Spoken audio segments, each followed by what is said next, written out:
today I wanted to just talk about my favorite anime and manga. I decided that's what we're doing today. So, similar to why I started making videos about books, is I'm kind of a weeb. I enjoy anime, and I don't have a ton of people in my life, even nerdy people that I know, who like to watch anime. So I just thought it would be really fun to talk about that today because I felt like talking about it. So I got really into anime and manga when I was in college. I was a music major, and when you um, are a music major, you have no time. Basically, all of your time is dedicated to school, which I'm sure is true for other majors, but it was very much, I was at school all the time. I had no time to breathe. I had no time to sit and read, and I still had the reading itch. So what was really fun for me was getting into manga series where um, I could read, I could catch up onto a series when I was like on a break from school and I wasn't there. I could just read all I wanted, and then when I was back in school, it would be fun for me to catch up on a series, and then it was serialized, so I could just take like 15 minutes here or there when I had a break and read a chapter weekly or bi-weekly whenever it came out. So that is why I started really liking anime and manga. Excuse me. Um, Sorry about that. But yeah, I also am one, I really like sci-fi and fantasy. But I think I get really sensitive to violence in TV shows. Like, I do not like to watch somebody actually die, get stabbed. That's not really fun for me. It kind of makes me uncomfortable, makes me sick to my stomach. Like, my family used to watch Die Hard every year at Christmas, and I just couldn't watch that movie. I had to, like, have my back turned to it, and I was, like, the buzzkill of the family, but I couldn't watch people die on camera. Hence, why I started liking anime, because I still want to watch cool things happen, but when it is animated, I can separate myself from it and not feel sick to my stomach. So that's my anime story. Why don't we talk about my favorite anime? So, let's talk about some honorable mentions, I guess, first, because I've watched a plethora of anime, but I wanted to narrow it down to 10 anime and manga, and some of the honorable mentions would be Assassination Classroom. I'm a teacher, and just the themes of this really move me. It's really hard for me not to mention this because of the way it made me bawl, which I'm sure a lot of people felt. But yeah, I think it's beautiful. I also think Carol and Tuesday is another one that didn't actually make it onto the list, but it's such an excellent music anime. The music is phenomenal. It has so many different artists that were on board for the creation of this anime. I just absolutely loved it. And then the last one, this, I will admit, could entirely be recency bias, but Demon Lord 2099 is something I recently watched, and it just hit me at the perfect time. I thought it was so funny. The concept felt ridiculous yet grounded. It made me laugh a lot, and I liked the characters, and I was really fascinated by the world. And I have recently gotten into reading light novels, so I fully intend to read the light novels. I've only watched up to whatever volumes were covered in the anime, so I'm gonna research where the anime left off and then read more. But like that one recently just made me really happy. So at number 10, I have Code Geass, and Code Geass is about a boy named Lelouch. You look up there, right there. You see I have my little Lelouch sticker on my wall. It is about a boy named Lelouch who one day, he lives in a futuristic version of Japan that is conquered by the nation of Britannia, that I think canonically is like existed in this alternate history where America never won the American Revolution and the British won and over centuries created the Empire of Britannia. It is a mecha anime where Lelouch one day he's cutting class, ends up in the middle of a terrorist attack by what will become the Black Knights, as they basically try to free Japan from the Britannians, because Japan is known only as District 11. The Japanese are highly discriminated against within the Britannian government that they have in place within Japan, and Lelouch kind of gets caught up in it. He finds a girl named C2 who gives him the power of Gias, which essentially lets him look somebody in the eye and then command them, essentially. He brainwashes them. And I love this so much. After this, you end up finding that Lelouch is an exiled prince from the Britannian Empire, and with his Gias power, he plots to take down Britannia. It is so much fun. I think that I will be the first to say that Code Geass is absolutely ridiculous. I am sure in a lot of ways it did not age well. I've actually heard a lot of people say it doesn't age well, and I didn't even grow up with this show, and I love it unabashedly. I think that it loses the plot a lot. However out there and ridiculous the plot can be sometimes, I think that it culminates in these emotional moments that I am not sure at all how they land, given everything that's happening, but like these emotional moments land absolutely perfectly. And like I heard somebody say, I think one time, that like Code Geass in general is a car crash that perfectly parallel parks, and I have never heard anything more true. I think Lelouch is actually such a compelling character, why I have him on my wall there.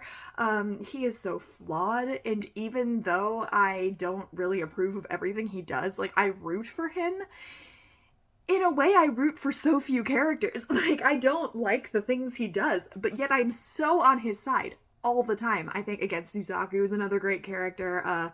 Cornelia is a great character. C2, Colin, like, a lot of really great characters exist in this. And, like, I think because of the characters' work, like, I consider a lot of things in this show masterful, even though I have no idea what the plot is doing sometimes, and I'm honestly fine with that. I have said before, while talking about books, like, I honestly do not care about plot. If I like characters and themes, or if I'm just having a good time, I will like it, and Code Geass checks all those boxes for me. So, yeah, Code Geass, definitely number 10.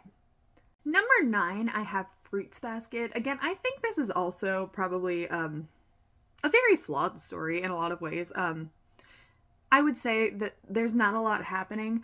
It's about a girl named Toru Honda who recently lost her mom, but she doesn't like burdening other people. So she ends up, when her grandpa, whom she has been staying with, needs her to stay with one of her friends, because their house is getting renovated. She ends up just staying in a tent, not telling anybody about it, and then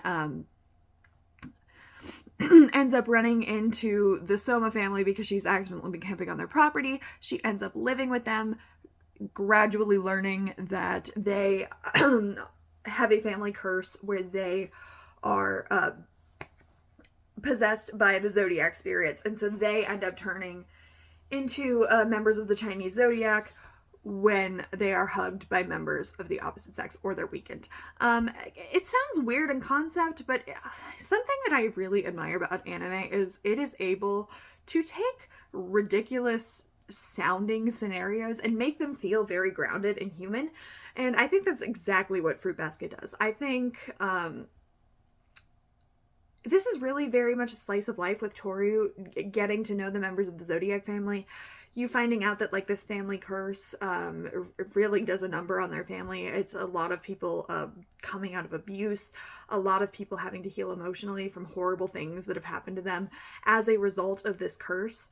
And I think Toru, for one, is just such an excellent protagonist holding them together. She has a kindness about her that draws a lot of people out of their shells. Honestly, like, there's not a lot to say. There isn't a ton that happens. It's just very slice of life, very much Toru getting to know the Somas. And I will say that this is a flawed story. I do think there are some things, because this is, I believe, written in the 90s, that I think didn't age well. Character age gaps in relationships that didn't age well, or culturally, to be frank. However, I just think that the character writing is phenomenal. I think the emotional moments, there are moments that made me cry. I think a lot of the arcs, just a lot of people have, are beautiful. And like, it's so hard for me not to put Fruits Basket on this list because of just how it's affected me in general. I highly recommend it. For number 8, I think I want to say My Happy Marriage. This is a story about a girl named Mio. It's actually a Cinderella. It's a Japanese version of Cinderella. It's a retelling of the Japanese version of Cinderella. And so she is living with a highly abusive family after the death of her mother. In this world, different established families, they have different gifts, different sets of magic that are bestowed upon noble families, essentially. She never got a gift, and so she was essentially made into a servant by her family. She was treated terribly. She never had any love. And then suddenly one day, Mio's father just wants to get rid of her, and he marries her off to a man named Kyoka Kudo, who has been notorious for throwing every fiance that has been given to him back out onto the streets. So essentially, he wants to get rid of Mio and does not really care what happens to her. And I just think this is such a beautiful story. They clearly do fall in love. He falls in love with Mio, but the way that abuse is portrayed, trauma from abuse is portrayed, I think is incredibly accurate and beautiful. And the love that is just very gentle and sweet between Mio and Kyoka is, I think, really beautiful considering everything Mio has gone through. And the way that like Kyoka's family too just embraces her, doesn't expect anything of her at first, and then helps her grow to go and be a noble woman within the Kudo family. Also, like, the magic in this, I think is just awesome. It is a really understated part of this. I think that it's, I really like that there wasn't a lot of explanation. It's just the way it's written, you can just kind of accept, like, okay, some people have these powers. It feels so grounded within the world that you are fine to just accept it, and you don't really need a lot of explanation as to how this magic system works. And I really, really love that. There are other just like really great characters. Like, it's not just focused on Mio and Kyoka. Yeah, I love it. And I've watched both seasons, and I intend to get caught up with the light novels as well. Because this is just, it's really something that I think is special. And I'm so glad to have found it when I did. I think it's really, really beautiful. For number 7, I think I'm gonna say Frieren Beyond Journey's End. I love this so much, and this is so popular. I'm sure you've heard about it, but it is about an elf named Frieren who gets back from a 10-year adventure with a fellowship of people who just slayed the Demon King. And so for these people, they're just like, oh my goodness, we've spent 10 whole years together once they finished. Like, this has just been so special. But to her, because she's an elf, she's like, this has been a blip in my life. Like, 10 years is nothing. I'm gonna live for thousands of years. So like the perspective difference is vast between her and the rest of her fellowship. So she afterwards goes off for 50 years and then comes back, finding that the human people in her fellowship are ancient in comparison, and to her just the last 50 years have passed in the blink of an eye. However, for them, their entire lives have passed. And so it's her then coping with the fact that she did not really slow down and take it all in with them, or really appreciate humans, because when the leader, I guess, of their fellowship dies, you see her crying and just breaking down, saying, I didn't know anything about him. So she goes on a mission essentially to start to understand humans. And so this is told through flashbacks and in a modern timeline. So Frieren ends up going on a journey with a new fellowship, Fern and Stark, while also sort of reflecting on her mission with the previous fellowship to take out the Demon King. And I think this is just so beautiful. Again, it's really slow. It's about Frieren learning just human connection. She's also, but there's also a lot of action that is really, really awesome. And like Frieren herself is a badass, and she is so fun to watch, and she's just such a fun character to follow. Just in general, I have been watching, I'm not really watching, I have a TV in here, and I have been playing stuff just as sound while I go to sleep, and I just decided to play Frieren last night because even though it can be really cool, it's also just kind of nice to just have on, because it just feels nice to watch. And I got to the episode where Heiter, the corrupt priest from her old fellowship, wants her to take on a girl he's taken in as an old man, as an apprentice, and Frieren's just like, oh no, she'd just be a hindrance to me, like any apprentice that I take will just die before me, like there's no point. So he says, okay, why don't you also stay here and look up spells for me to see if anything could make me immortal. I'm about to die, I don't want to die. And also, could you just teach Fern some magic? I think she has a lot of potential. So she does this, and for 3 years looks for a spell to make him mortal. And then when he is on his deathbed and she's like, okay, no spell like this exists, he's just like, aw, darn. But hey, I don't think Fern is gonna be a hindrance to you anymore, right? Once I die, you can take her. And like that whole moment, then this happens in episode like 2. I'm not really spoiling anything huge, but like that whole moment I think was just so beautiful and just like really encapsulates what I love so much about Frieren, and I love it. Also, the music is absolutely stunning. I have read the manga and watched the anime, and both are very good, but like the direction of the anime and the way they the way they added all the music that was composed for this show really adds to it. I'm a music person, so I gravitate towards music, and yeah, the music is just stunning. I played the Zoltrack on violin and viola on like a little acapella video as a duet once, and it's just also so much fun. I love the music. That's like one of the best parts of this whole show, and I would be remiss if I did not say something about it.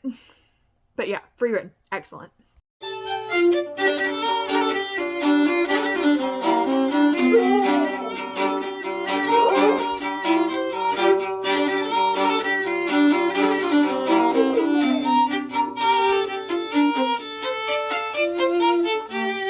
At number 6, I have Spy Family. This is just another one that I'm sure you have heard of it.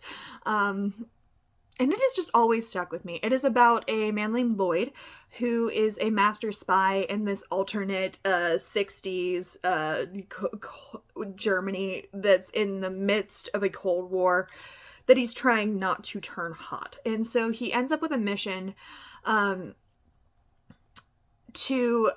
Operation Strix, where he needs to infiltrate a school, and to do that he needs to get a wife and a daughter so that he can infiltrate the school and get close to this man named Donovan Desmond. And so in creating this family, he adopts a girl named Anya, and he ends up marrying a woman he meets named Yor. And so what's fun about this is he is a spy. His wife named Yor is actually an assassin fighting for the opposite country. And Anya, their daughter, can actually read minds. So the parents are lying to each other, as is Anya. They are trying to keep their respective jobs from each other. However, Anya knows about all of this and can't let her parents know that she's in on any of this. And this is mostly a comedy, actually. It's a slice of life. Very, very broken people coming together and creating a family in a very, very dire situation. And I love this. I'm not the only one who loves this. I'm sure that even if you don't like anime, you have heard of it. Maybe you have even seen it. It's so popular. And I think it definitely deserves to be. Again, this is like a comedy in a lot of ways, but it also like sobers up very, very quickly whenever they talk about war. The relationship between Lloyd, Yor, and Anya is so beautiful, because when you actually get into the things that shaped them, what caused Lloyd and Yor to become spies, what got Anya in the orphanage, and like for Yor and Anya, you don't know a ton yet, but you can assume enough. But you can see that these are very, very broken people that came together and they healed each other beautifully. And it's so wonderful to reflect upon. And I think I have seen the anime. I actually prefer this in manga format. I think that it takes so much inspiration from like golden age spy comics and shows, and essentially replicates that, but like gives it real world stakes. I love it. And I think that because it is so reminiscent of this, it lends itself so well to being like a Sunday morning cartoon or comic, which is exactly what it is. So I think it's really easy to read bi-weekly whenever it comes out. And there will be times where it's like, it leans more into the funny, like, family, slice of life things. And then as I'm just getting comfortable with the family, slice of life stuff, it takes a turn, it goes dark, and it'll give me arcs that literally take my breath away. And I think that, like, some of the best arcs in the story have not been animated yet. And I'm actually really, really excited for that, because I do think the anime is really good. Like Lloyd's backstory is one of them. The Red Circus bus hijack arc is one. The Henry and Martha flashback. When that came out, I did not want it to go back to the regular story. It touched me, moved me so, so much. Like, again, you've probably heard of Spy Family. You've probably seen the anime. I think everyone should read the manga, because I think some of the best storylines just have not been adapted yet. And it's really, really fantastic. Again, I'm sure I don't need to tell you that. Everybody loves Spy Family, but I love it too. So, yeah. At number 5, this is actually probably my newest favorite. I actually made a video about it, and as of now, I have not finished this anime nor continued on with the manga. But I think I only have like 5 episodes left in the anime before I finish it, so I'll finish it like tomorrow or the day after. But it's Natsume's Book of Friends. And this is about a boy named Natsume who, or Takashi Natsume, who his entire life has been able to see yokai. His parents have passed away. He's kind of just been passed from family to family because they saw him as weird. They didn't want to deal with him. It freaked them out that he was talking to things that weren't there. Plenty of things like that. And so he goes and he is adopted by the Fujiwaras, distant family members, who take him to a quiet, secluded town, and he meets Master Kitty Cat, my favorite person cat ever, and learns from him that his grandmother Reiko could also see yokai, and he is in possession of something called the Book of Friends that Reiko made, where she would challenge yokai to duels, and if she won, she would write down their name in the Book of Friends, where she could essentially call them on her whim and make them serve her. So this is just a story about Natsume using the Book of Friends, giving a lot of yokai their names back, slowing down, healing from all of his past traumas, getting to know humans better, getting to know yokai better, and just getting to know his grandma better that he never got to meet through the Book of Friends. And there is so much about this that just moves me so much. The Fujiwaras are, I think, just wonderful people. They make my teacher heart happy because, like, I care a lot about kids. And I think that what happened to Natsume is something very realistic that could happen to a lot of kids that are just seen as weird if they don't have strong relatives, like strong, good people in their life, like solid forces in their life is essentially what I'm saying. I think the characters are really compelling. All of them are just beautifully simple. Nobody has this like dramatic backstory or anything. It just feels very true to life. And I think the writing is so excellent, and like this is very episodic. And there have been episodes that have just moved me to tears. It's single episodes that have moved me to tears. And I like the kind of storytelling where I actually like episodic anime where like a lot of episodes or a couple of episodes can be viewed as self-contained stories, but there is like an emotional arc, emotional through line, I guess, from episode to episode. And I think Natsume's Book of Friends just does a lot very beautifully. Also, this is another one where the soundtrack is like absolutely stunning.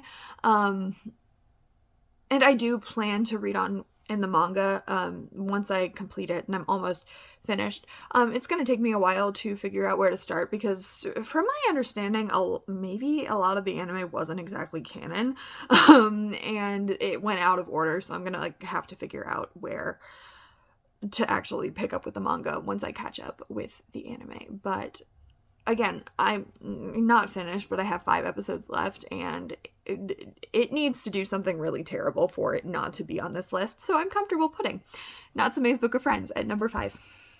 And at number 4, I have Hunter x Hunter. So, this is another popular one.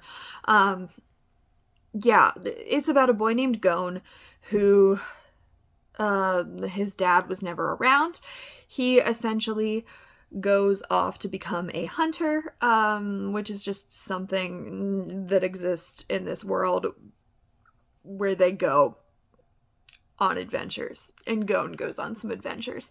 I feel like that's all I can say about it without spoiling a ton, but it's like a very shonen-esque formula, and yeah, I loved it.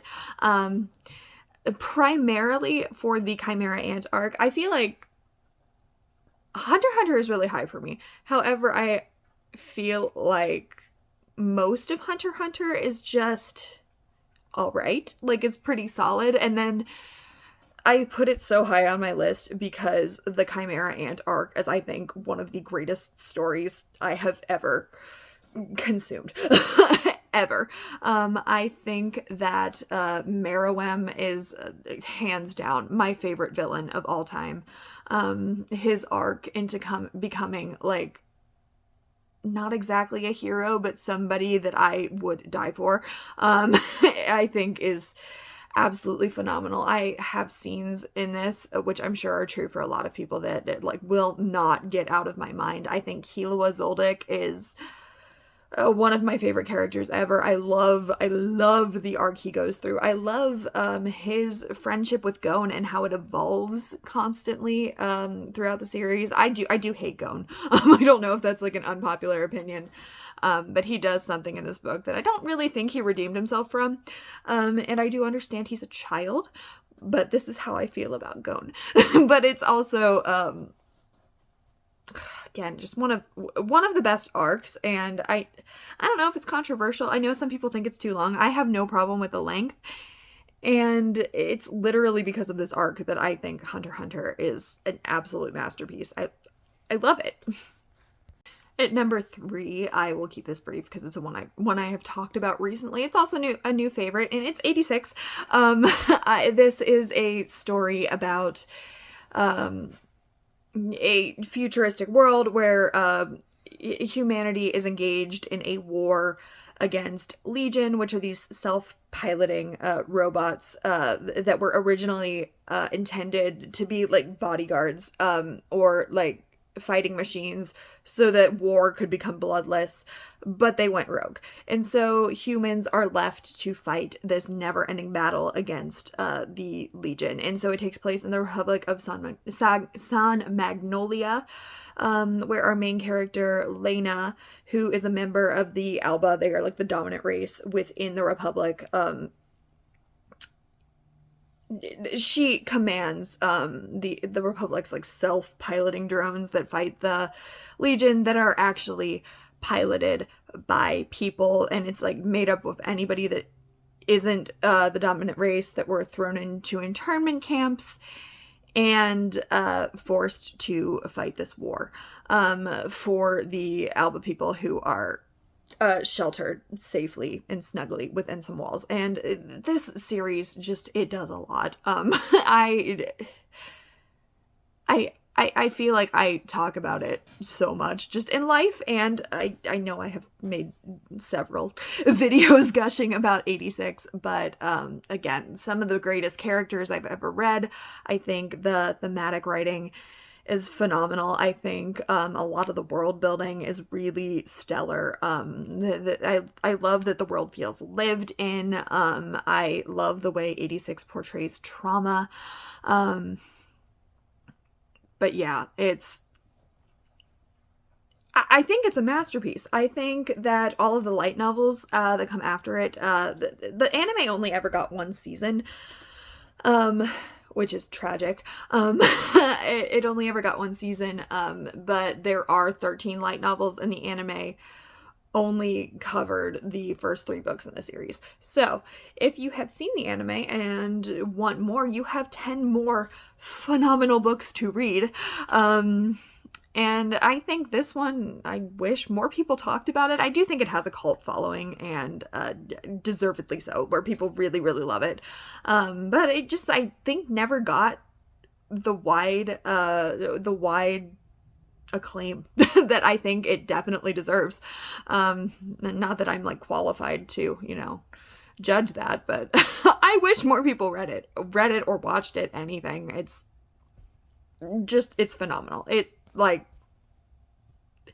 the last book in the series is my favorite book of the year. So far. So, yeah. Love 86.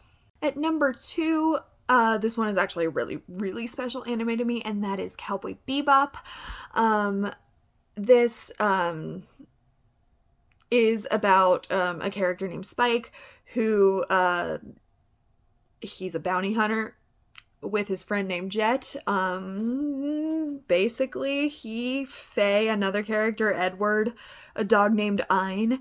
They fly around in a spaceship, and they are bounty hunters in this space western type setting.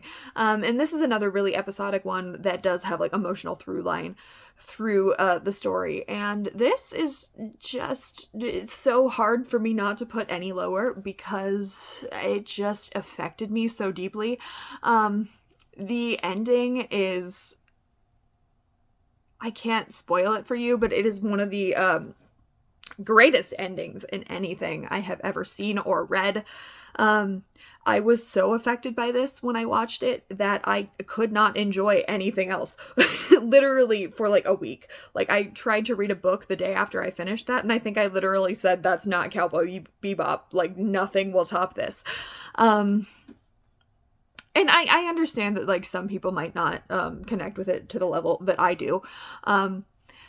I really connect to the people's journeys. I love that this is a story about 3 people that essentially have kind of ended their stories already. They would have been the main characters in 3 separate books, movies, anything.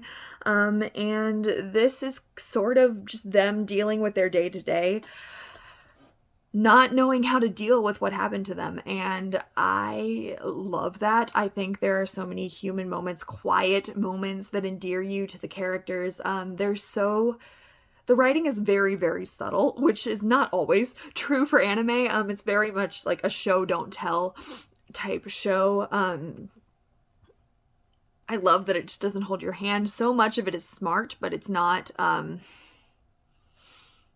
don't want to be like, oh, that's pretentious, but I like how intelligent it is, without being hard to watch, essentially. And it never undermines your intelligence. Like, and I love that kind of writing in anything.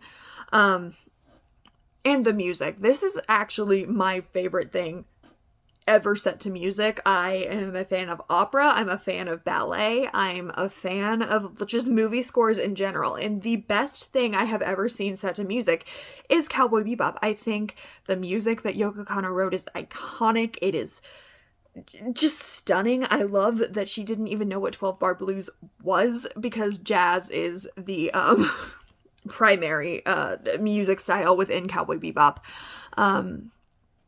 But yeah, like, just the music nerd part of my brain is so happy. There is an episode that is shot like The Good, the Bad, and the Ugly, and Yoko Kanno wrote her own music. However, it is so reminiscent of Ennio Morricone's music in The Good, the Bad, and the Ugly. And there's a section 2, it's like called Mushroom Samba is the song that plays, and it's an authentic samba, which you don't always get in movie scores, show scores, which is fine, but I appreciate the research that she did. I love the way that it was recorded. I think it's not highly edited. I love that it's not a big sweeping score a lot of the time, like big sweeping score with a full orchestra. A lot of it is like chamber ensembles that are playing. And the music is also just so fantastic. The way that it's used for musical storytelling it's my favorite thing ever set to music. I love it so much. And it's also very special to me because my brother doesn't even like anime, but he does like Cowboy Bebop. And yeah, he and I both, it's like one of our favorite shows of all time, and it's given me an opportunity to bond with my brother. And yeah, like there are just shows like that are special, and yeah, this is just one of them for me. Cowboy Bebop is phenomenal. And my number 1 favorite anime is one that I also have a lot of stickers up here for. Maybe you can guess what it is. And it is One Piece. It is really hard for me not to put One Piece as number 1. And I feel like it needs no explanation. It is a phenomenal, epic fantasy about just a boy named Luffy going and finding the One Piece. But it seems really lighthearted on the surface, but it really just deals with a lot. I think Oda is a phenomenal writer. He pulls so much from history. He yeah, in literature and just so much. He writes phenomenal characters. Everybody on the Straw Hat crew and outside the Straw Hat crew have rich, beautiful backstories. There's something to be said, I think, for hope and hopelessness, where so many people have horribly tragic backstories. However, One Piece maintains a light, hopeful tone, despite all of the horrible things happening, that I think it hits so wonderfully, because it is something that is so life affirming, but it doesn't sugarcoat the atrocities of the world, if that makes any sense. Yeah, I think so many story arcs are just masterpieces. Like my favorite arc is the Whole Cake Island arc. It is one that has affected me so deeply. Wano, another one I love. Dressrosa, Annis Lobby, Marineford. I mean, I think that these are like my favorite arcs, and like some of them are everybody's favorite arcs because they're truly masterpieces. In my opinion. I am a huge fan of absurdist fiction, and One Piece, I like some of its absurdist humor. I love it. I love it. Yeah, again, this is ongoing. It is in the final saga. I read it weekly, never miss it. My family knows. I tell them every Sunday. I'm like, what day it is? And they're just like, One Piece Day. Because they know that I have to drop everything and read the One Piece chapter. But yeah, I'm sure a lot of people have the similar experience. And, One Piece fans have the reputation of not being able to shut up about One Piece, and we can't shut up about it because it's good. Okay? I would just like to say that. I love One Piece. It's phenomenal. I think that if you're intimidated by the length, I was too, until I hit, I think, the point where everybody sort of realizes how special One Piece is, and I suddenly didn't care about the length. I decided that I would keep reading and watching this however long it was made, because I really think it's that good, and I think it's maintained its greatness for a very long time. Like, obviously it lulls in some spots, like any show or story does, but even so, I think it's really maintained its greatness. So, yes. One Piece. It's really hard for me not to put it at number one. Thank you for watching. I feel like this video is going to be really long. But again, I love anime, so I felt like talking about it. And anime is also fun for me because I love to read, and often when you watch a good anime, you could find like a book or a manga, and it means you have more reading material. So yeah, that's fun for me. Thank you for watching. If you watched this long, if you have any favorite anime or manga, light novels, I'd love for you to tell me about them, because I'm always looking for recommendations. So thank you. Tell me more in the comments. Bye.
bye.